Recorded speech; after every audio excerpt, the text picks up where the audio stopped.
ಇದೇ ಸೋಮವಾರ ದಿನಾಂಕ 8ರಿಂದ ಬೆಳಗಾವಿಯ ಸುವರ್ಣಸೌಧಗಿನ ಚಳಿಗಾಲ ಅಧಿವೇಶನ ಪ್ರಾರಂಭ ಆಗ್ತೈತಿ. ಅದಕ್ಕೆ ಪೂರ್ವಕವಾಗಿನ ನಾವು ಮಾನ್ಯ ಮುಖ್ಯಮಂತ್ರಿಗಳಲ್ಲಿ ಮತ್ತು ಸರ್ಕಾರದಲ್ಲಿ ವಿನಂತಿ ಮಾಡ್ಕೋತೀವಿ. ಚಳಿಗಾಲ ಅಧಿವೇಶನ ಬೆಳಗಾವಿಯಲ್ಲಿ ನಡೀತಿರೋದನ್ನು ಉತ್ತರ ಕರ್ನಾಟಕ ಭಾಗದ ಸಮಸ್ಯೆಗಳಿಗೆ ಸ್ಪಂದನೆ ಕೊಡಿಸುವ ಸಲುವಾಗಿ, ಈ ಭಾಗದ ಸಮಸ್ಯೆಗಳ ಬಗ್ಗೆ ವಿಸ್ತೃತವಾದ ಚರ್ಚೆ ಆಗುವ ಸಲುವಾಗಿ, ಅಥವಾ ಈ ಭಾಗದ ಬೇಡಿಕೆಗಳನ್ನು ಈಡೇರಿಸುವ ಸಲುವಾಗಿ ಅದಕ್ಕೆ ನಾವು ಸರ್ಕಾರದಲ್ಲಿ ವಿನಂತಿ ಮಾಡ್ಕೋತೀವಿ, ಮಾನ್ಯ ಮುಖ್ಯಮಂತ್ರಿಗಳಿಗೆ ವಿನಂತಿ ಮಾಡ್ಕೋತೀವಿ. ಇವತ್ತೇನು 8ರಿಂದ ಅಧಿವೇಶನ ಪ್ರಾರಂಭ ಆಗತಿ, ಅದರಲ್ಲಿ ಕನಿಷ್ಠ 5 ದಿವಸಗಳ ಚರ್ಚೆ ಆದರೂ ಸಹಿತ ಉತ್ತರ ಕರ್ನಾಟಕ ಭಾಗದ ಸಮಸ್ಯೆಗಳಿಗೆ ಪೂರಕವಾಗಿರಬೇಕು.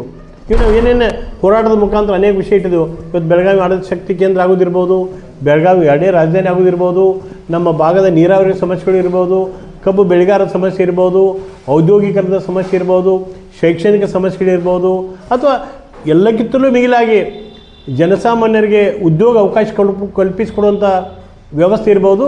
ಮತ್ತು ಇನ್ನೊಂದು ಭಾಳ ಪ್ರಮುಖವಾಗಿ ಅಂದ್ರೆ ಬಹುಶಃ ಉತ್ತರ ಕರ್ನಾಟಕ ಭಾಗದೊಳಗೆ ಅನೇಕ ಪ್ರೇಕ್ಷಣೀಯ ಸ್ಥಳಗಳಿದಾವೆ. ಇವತ್ತು ದಕ್ಷಿಣ ಕರ್ನಾಟಕದೊಳಗೆ ಏನು ಪ್ರವಾಸಿ ಕೇಂದ್ರಗಳು ದೊಡ್ಡ ಪ್ರಮಾಣದ ಬೆಳವಣಿಗೆ ಆಗಿದ್ದಾವೆ, ಅದರ 20% ಸುತ್ತ ನಮ್ಮಲ್ಲಿ ಈ ಪ್ರೇಕ್ಷಣೀಯ ಸ್ಥಳಗಳು, ಪ್ರವಾಸಿ ಸ್ಥಳಗಳು ಇನ್ನೂ ಮತ್ತು ಬೆಳವಣಿಗೆ ಆಗಿಲ್ಲ.